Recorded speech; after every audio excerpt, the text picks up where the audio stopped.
Alors, le 74, montrer que la somme d'un nombre pair et d'un nombre impair est un nombre impair. Donc, quand vous aurez le test, vous aurez un petit exercice un ou deux petits exercices de démonstration comme ça avec des nombres pairs et des multiples. Alors, on sait que si c'est un nombre pair, si c'est juste ce qu'on sait, comment est-ce qu'on l'écrit? Oui. 2K. 2K. Si c'est un nombre impair, 2K plus 2K plus 1. Et après, ça nous donne des armes pour faire la démonstration générale. On est obligé de laisser des K et des K plus 1 parce que on veut prendre des nombres pairs et impairs quelconques. On veut le faire pour tous. Si je vous dis, par exemple, je prends un nombre qui est un multiple de 10, comment est-ce que vous allez l'écrire?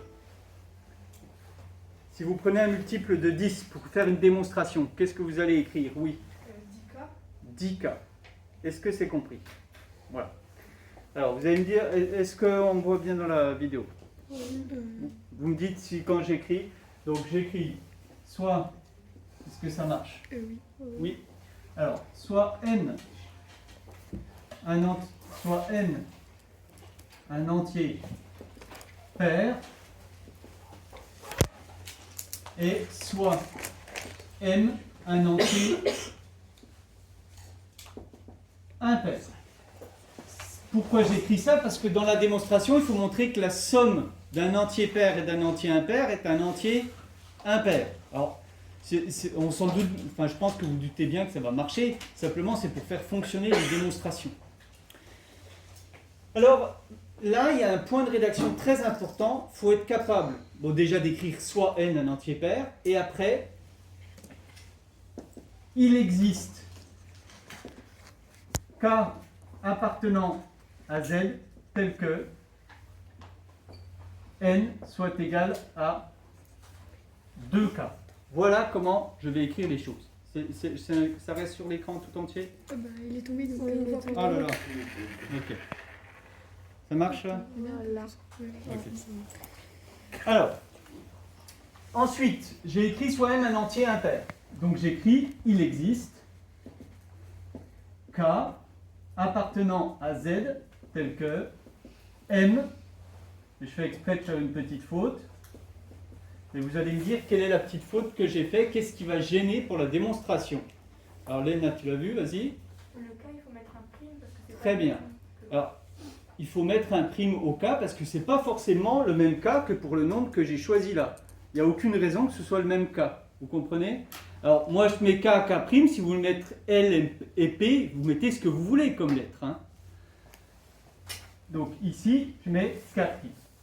Ensuite, je veux démontrer que la somme de ces deux entiers est un entier impair. Donc, je vais calculer la somme. Donc, j'écris N plus N est égal à 2K plus 2K' plus 1. Et il faut que je réussisse à montrer que ça est un impair. Eh bien, pour démontrer ce qu'il y a dans votre cours, la démonstration du fait que c'est un entier impair, c'est si vous réussissez à l'écrire sous la forme 2 fois un entier plus 1. Donc, il faut le faire apparaître clairement. Est-ce que ça apparaît clairement ici? Pas encore. Qu'est-ce qu'il faut faire pour que ça apparaisse clairement? Allez, quelqu'un lève la main. Oui. Il faut factoriser ici par 2. Ça vous fait 2 facteurs de K plus K' plus 1. Et là, vous vous retrouvez bien avec 2 fois un entier plus 1. Alors, cette démonstration, elle est très simple, mais elle met bien les choses en place. Hein. Donc ici, vous soulignez que ça, c'est un entier. Pourquoi c'est un entier? Parce que quand j'ajoute 2 entiers, ça reste un entier. Et je peux conclure, donc, n plus n est impair, est un entier impair. Hein. Voilà, et ça termine la démonstration. Là. Ça montre bien que quand vous prenez un entier pair plus un impair, alors la somme est impaire. Ça va? Le 79, lisez-moi, et puis pour les camarades, lisez quel est l'énoncé du 79. J'efface ici. Hein. C'est quoi? Ah bah oui, vous l'avez pas. Tu l'as? C'est si, en prenant n qui est un nombre impair, montrer que n carré moins 1 est un multiple de 4. C'est ça?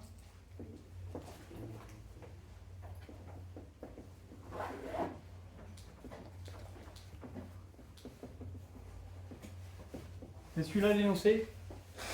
Ok. Bon, alors, vous avez compris. Comment est-ce qu'on va partir là, du coup? Qu'est-ce que je vais écrire pour ma démonstration? Première chose que j'écris. On vient d'en faire une, hein? Oui. Soit n en entier impair. Voilà, je vais choisir ces hypothèses-là. Donc j'écris soit n un entier impair. Tout de suite, je vais dire comment je vais l'écrire pour pouvoir m'en servir dans la démonstration. Alors, il existe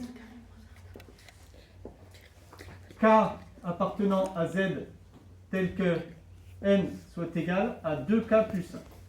Et ensuite, eh bien, il faut que je réussisse à montrer que n carré moins 1 est un multiple de 4. Donc je vais calculer n carré moins 1 et je vais tout mettre en œuvre pour faire apparaître le fait que c'est un multiple de 4. Et ça se déroule en fait, hein, ça coule de source presque. Alors, calculons n carré moins 1. Bien sûr, avec ce qu'on a marqué ici. Ça fait 2k plus 1 au carré moins 1. Alors ce qui est intéressant ici, c'est que ça va vous faire appliquer quoi? Une identité remarquable. D'accord? Donc j'écris 2k au carré plus 2 fois 2k fois 1 plus 1 au carré. A carré plus 2ab plus b carré. Puis il me reste moins 1. Ça me fait donc 4k carré plus 4k plus 1 moins 1. Ça s'en va. Et il me reste 4k carré plus 4k. Comment est-ce que je termine la démonstration? On n'oublie pas qu'on veut montrer que c'est un multiple de k. Qu'est-ce qu'il reste à faire pour terminer la démonstration? Oui, si tu veux. Il faut factoriser par 4. Voilà, on met le 4 en facteur pour faire apparaître que c'est bien un multiple de 4. Ça, je dis que ça appartient à z et je peux conclure.